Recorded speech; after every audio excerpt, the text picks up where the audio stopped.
The diamond ring slipped from Joon Kang's fingers and bounced across the glass counter. The entire jewelry store went silent. The saleswoman rushed forward. "Sir, are you okay?" Joon didn't answer. His eyes were locked on the woman standing outside the store.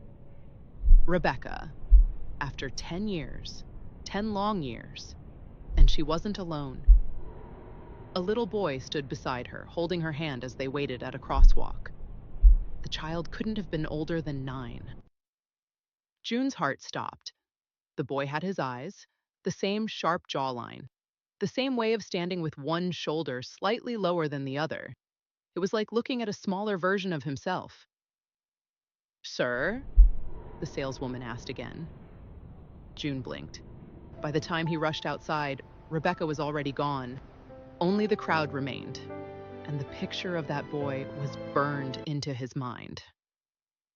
3 days later, Seoul's biggest newspapers were preparing to announce the engagement of billionaire entrepreneur Joon Kang and socialite Hana Choi. The marriage would unite two powerful families. Investors were excited. The media was obsessed. Everyone called it the wedding of the year. Everyone except Joon. He sat alone in his office, staring at the city skyline. The ring box remained unopened on his desk. His assistant entered. "Sir, the press conference begins in 30 minutes." Joon nodded. Then he asked a question he hadn't asked in 10 years. "Find someone for me." The assistant looked surprised. "Who?"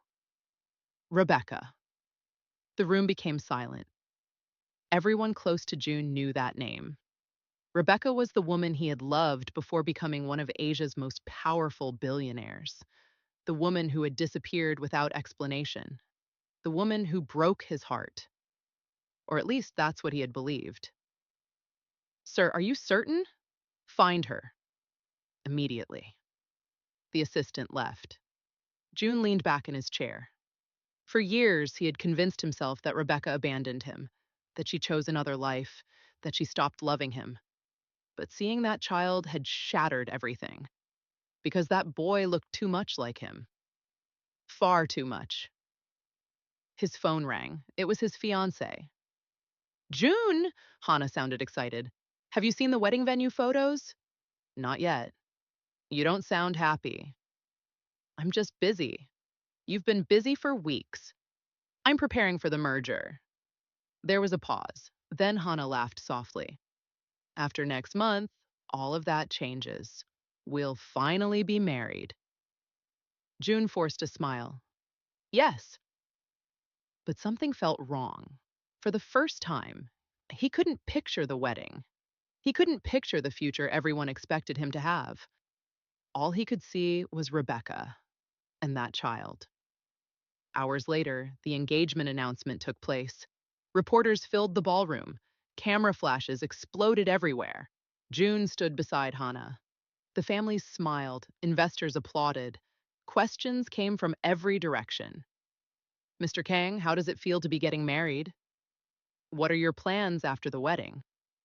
"Will there be an expansion of the company?" Joon answered mechanically. Then one reporter asked something unexpected. "Mr. Kang, do you believe people ever truly forget their first love?" The room laughed, but Joon didn't. His expression changed instantly. The reporter noticed. Everyone noticed. Before anyone could ask another question, Joon ended the event and walked away. That night he couldn't sleep. Instead, he opened an old storage box hidden in his penthouse. Inside were photographs, letters, memories, every piece of Rebecca he had failed to throw away. His fingers trembled as he picked up a photograph. 10 years earlier, they were young, happy, in love. Back then, Joon wasn't a billionaire. He was simply an ambitious university student studying abroad. Rebecca had entered his life unexpectedly. She was intelligent, kind, fearless. She challenged him constantly. She never cared about money. She cared about character. The first time they met, she argued with him for 20 minutes in a coffee shop. The second time they met, they argued for 30. The third time they met, they laughed. After that, they were inseparable. Rebecca believed in him before anyone else did, before the investors, before the fame, before the fortune. When everyone else doubted him, she didn't. "You'll build something extraordinary one day," she used to tell him. June would laugh. "And if I fail, then I'll still be here." That promise had meant everything to him until the day she disappeared. No warning, no explanation, nothing, just gone. The memory still hurt. His phone suddenly vibrated, a message from his assistant. Found her. June sat upright. His pulse accelerated. Another message appeared. She lives in Busan, with a son. Age 9. June's hands began shaking.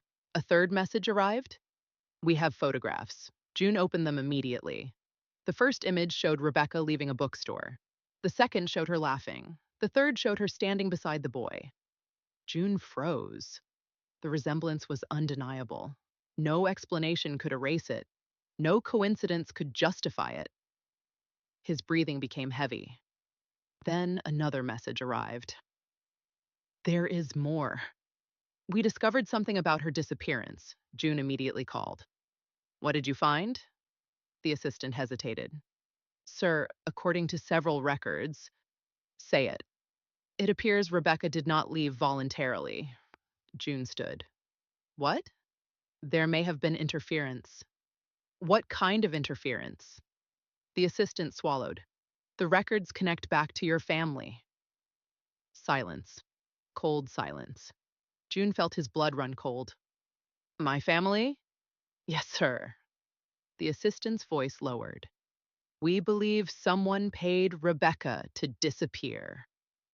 June's world tilted. For 10 years, he had blamed Rebecca. For 10 years, he believed she abandoned him. For 10 years, he hated her. Now someone was telling him the entire story might have been a lie. And for the first time in a decade, June wasn't thinking about his upcoming wedding. He wasn't thinking about the billion-dollar merger. He wasn't thinking about the empire he had spent years building. He was thinking about one question. If Rebecca never left him willingly, then who was the little boy? And why had she spent 9 years raising him alone? June didn't wait until morning. Within an hour, his private jet was being prepared. His assistant stood beside him inside the hangar.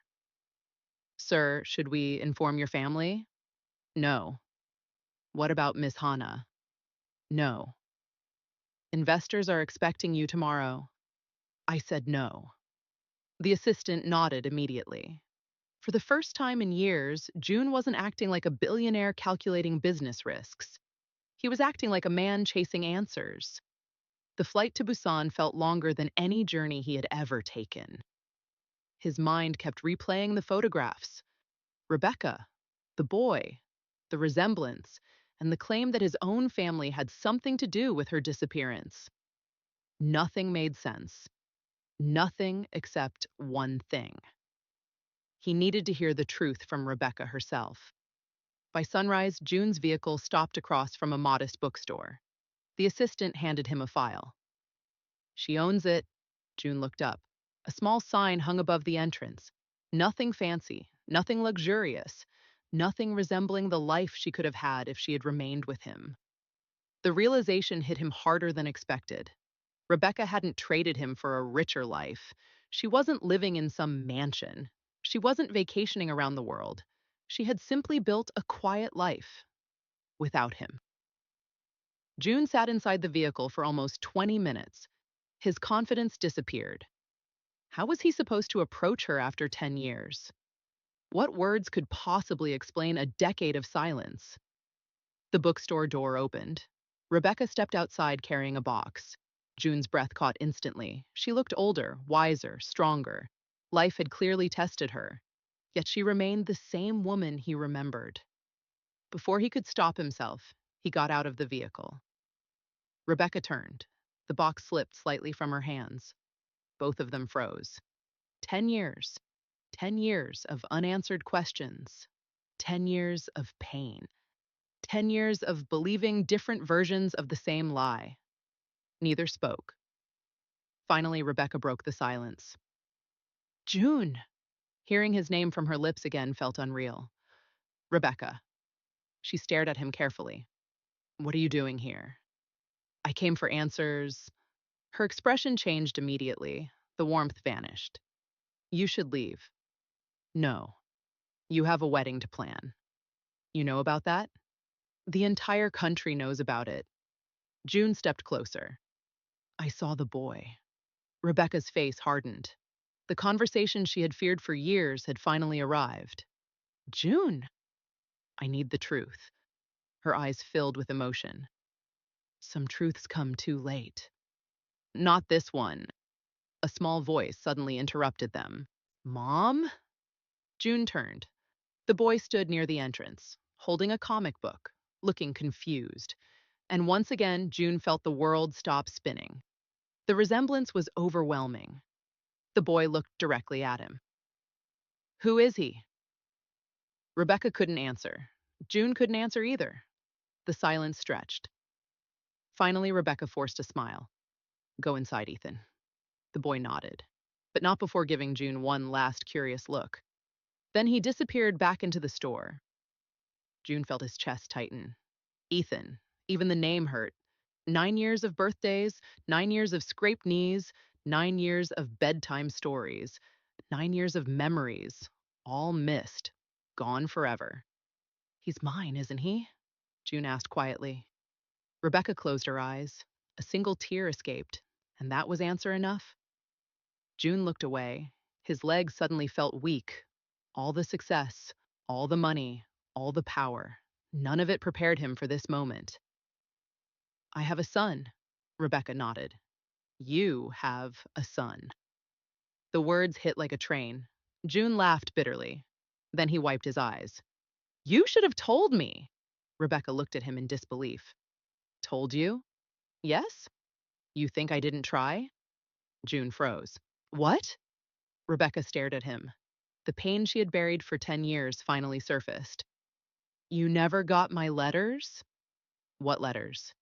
The calls? What calls? Rebecca shook her head slowly. Oh my God. For a moment, she looked almost heartbroken. Not because she was learning something new, but because she was realizing how completely they had both been manipulated. I wrote to you for months. June's expression darkened. What are you talking about?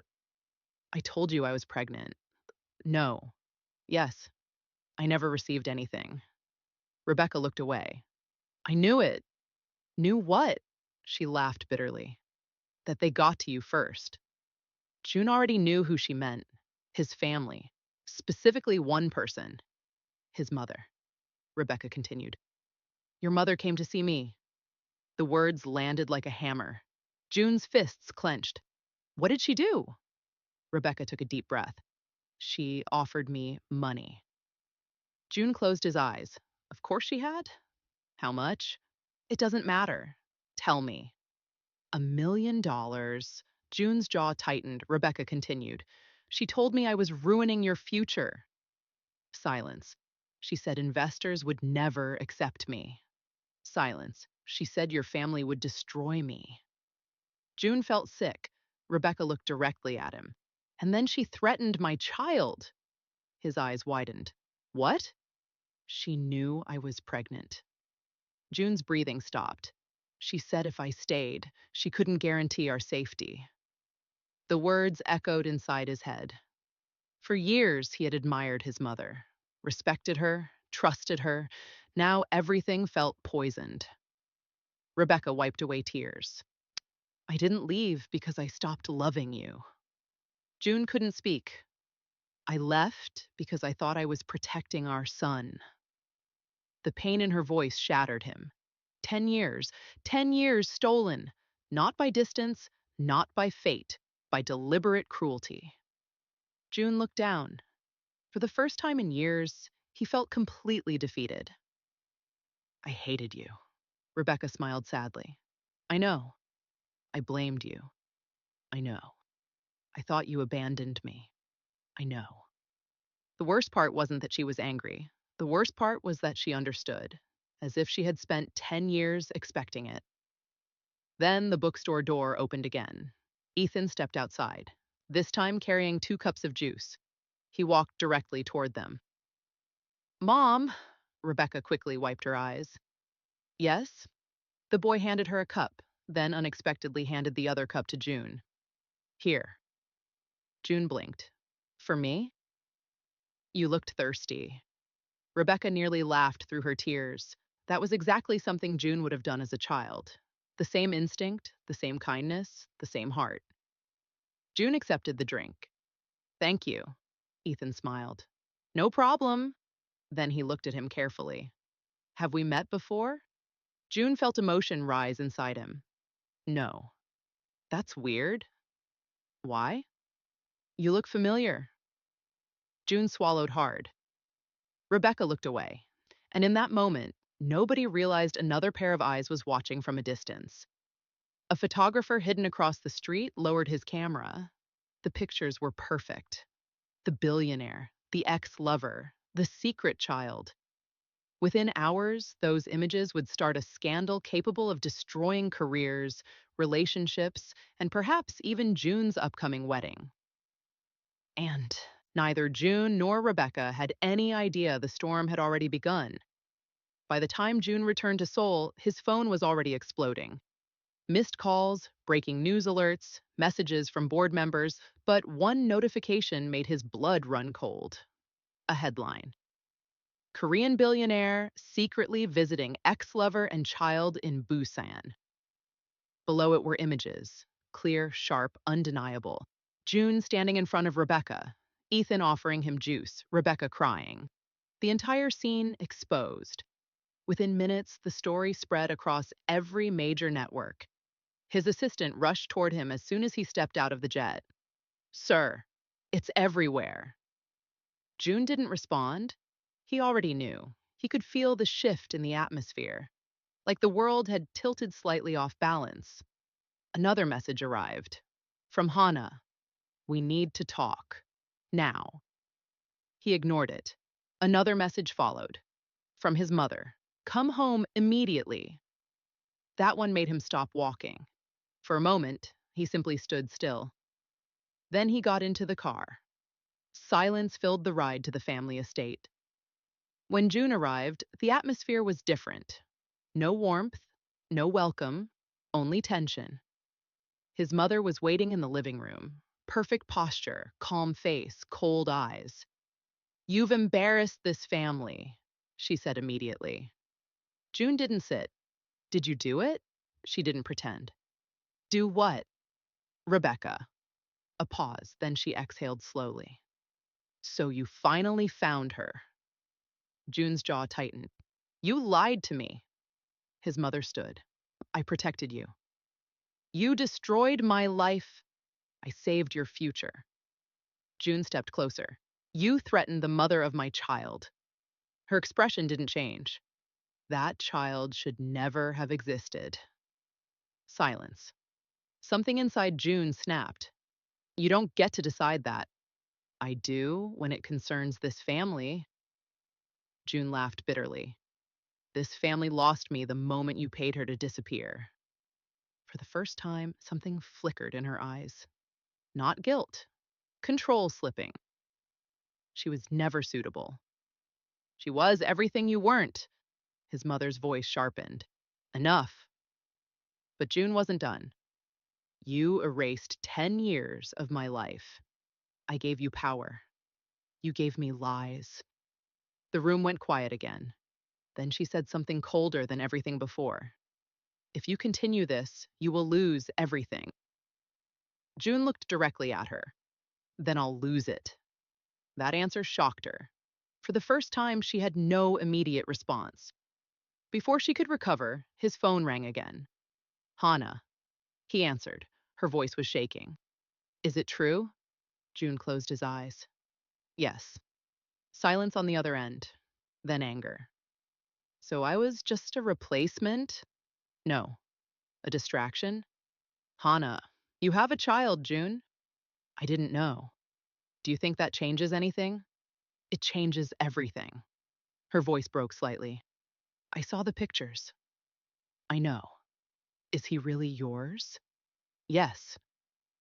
That one word changed everything. Hana laughed softly, not with humor, with disbelief. You were going to marry me tomorrow. June didn't respond. You were going to stand in front of cameras and lie to the world. I was going to tell you. When? Silence, I theorem. After the wedding? June didn't answer. That silence was enough. Hana inhaled sharply. I can't do this. Hana, no, June. You don't get to explain this away. Her voice lowered. I hope your son gives you everything you were willing to take away from me. The call ended. June stood in silence. One by one, everything he built was collapsing. His empire, his engagement, his reputation. But none of that mattered compared to what he had just discovered. His son. Meanwhile, in Busan, Rebecca sat beside Ethan watching the news on a small television. The images were everywhere. She covered Ethan's eyes immediately. Don't look. Why, Mom? Just don't. But Ethan had already seen enough. Ah, that man. From yesterday? Rebecca hesitated. Yes, he's my dad, isn't he? Rebecca's silence confirmed it. Ethan didn't cry. He didn't smile either. He just asked quietly, why didn't he come before? Rebecca's eyes filled again. I thought I was protecting you. Ethan nodded slowly. Then, he said something that broke her completely. I don't think he looks bad. Rebecca laughed through tears. That's your father. I think I like him. She pulled him close instantly, but even as she held him, fear crept in. Because outside her small world, something much bigger was happening. The next morning, June's mother called an emergency board meeting. Every major shareholder was present. The room was filled with tension. June walked in late. No apology, no hesitation. His mother stood at the head of the table. We are here to address a crisis, she began. June interrupted. There is no crisis. Silence, then he continued. I have a son. Murmurs spread instantly. This is not negotiable, he said firmly. I will acknowledge him publicly. His mother slammed her hand on the table. You will do no such thing. June looked at her calmly. I already have. That statement shocked the entire room. His assistant placed printed copies of the viral news in front of shareholders. The damage was already done. The truth was out. June continued. If you want me to choose between this company and my son, he paused, then finished clearly. I choose my son. The room erupted. For the first time in his life, June didn't flinch, because for the first time in his life, he wasn't choosing power. He was choosing family. And somewhere far away, Ethan unknowingly sat at a small table drawing a picture. A man, a woman, and a child between them. Under it, he wrote a simple word. Family. The estate felt colder than usual that night. June stood in front of his mother once more, but this time there were no board members, no witnesses, no diplomatic silence to hide behind. Only truth. Only consequences. You've destroyed everything I built, she said sharply. June didn't move. No, he replied calmly. You destroyed what I built it for. Her eyes narrowed. You are still my son. That stopped being enough when you chose control over honesty. Silence dropped heavily between them. For the first time in years, the power dynamic shifted completely. She softened her tone slightly. You think this woman and a child will protect you? June exhaled slowly. No, but they will make me human again. That sentence hit harder than anything else in the conversation. His mother stepped forward. You will regret this. June looked at her not with anger anymore, but finality. No, I will regret the years I lost because I didn't choose them sooner. She froze. Something inside her cracked, but pride held it together. June turned away. I'm ending all arrangements with Hana Choi's family. The merger is canceled. You can't just, I already did. His voice was steady, final. Then he added, and I will publicly acknowledge my son tomorrow. His mother's face tightened.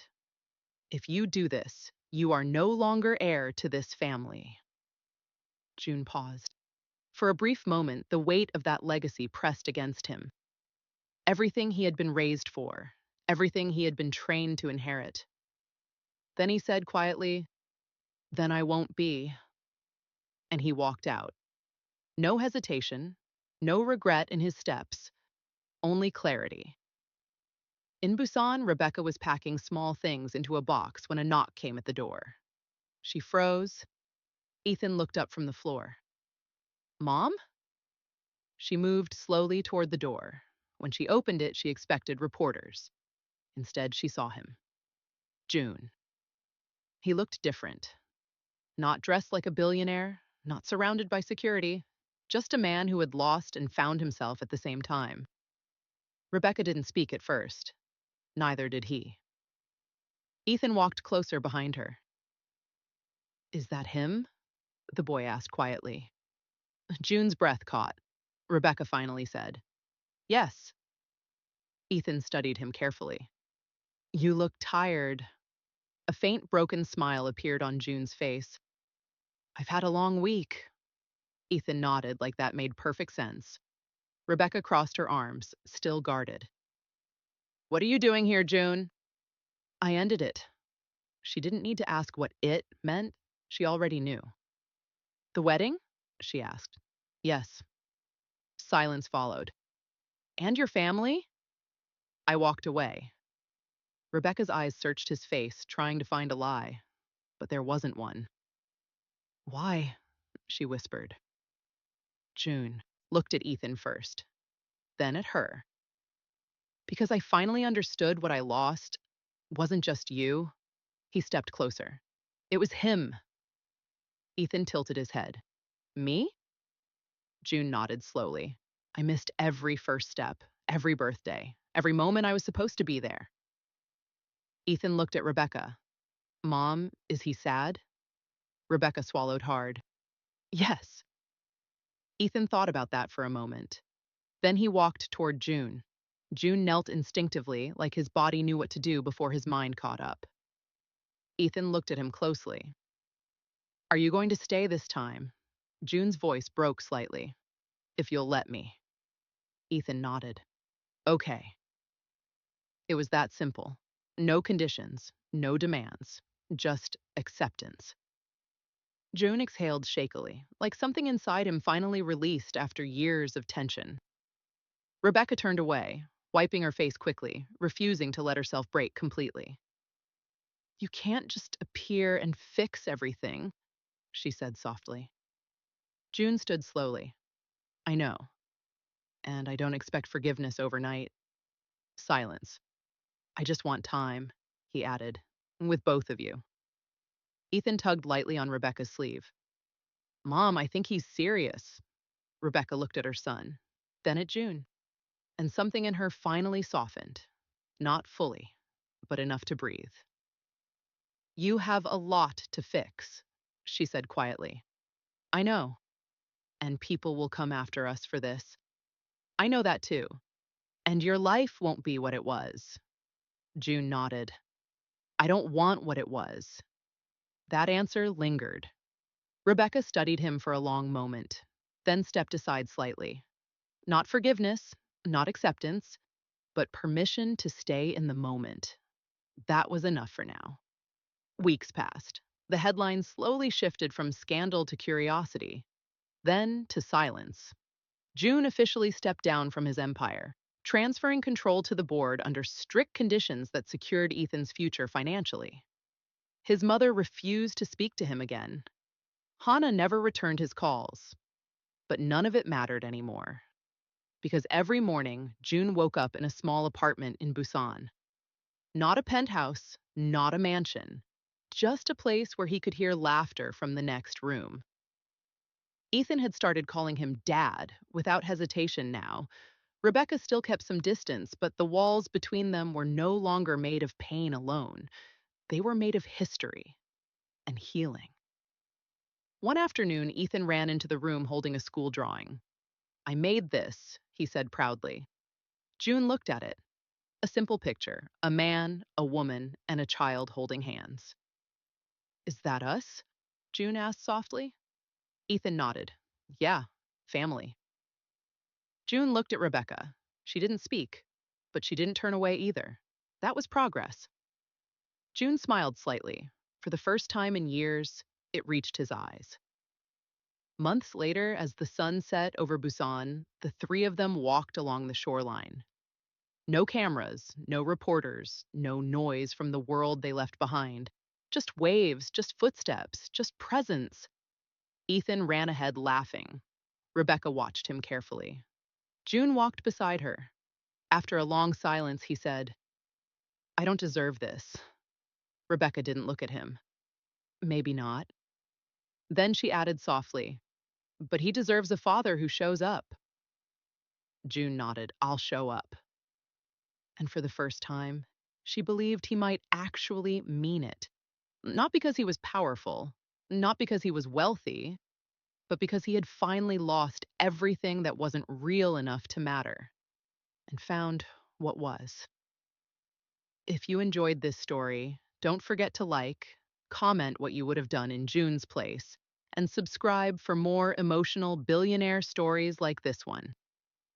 Your support helps bring more stories like this to life.